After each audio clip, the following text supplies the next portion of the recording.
அந்த ஆத்தங்கரைய கேட்டு பாரு, மீன் குடிச்ச கதை அது சொல்லும். அந்த பண்ண மேட்ட கேட்டு பாரு, பால் கறந்த கதை அது சொல்லும்.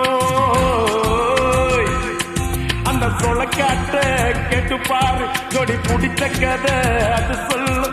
அந்த டூரிங் டாக்கிஸ கேட்டு பாரு, படம் பார்த்த கதை அது சொல்லும். கர்ணம் போட்டு கண்ணத்துல குதிச்ச நினைவுகள் மலருது, மனசுக்குள் குளிருது.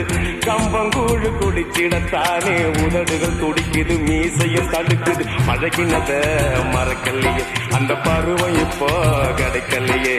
காட்சிகளுக்கு நிறையில்லையே, இன்னும் கண்ணை விட்டு தான் மறையலையே. மீசக்கார நண்பா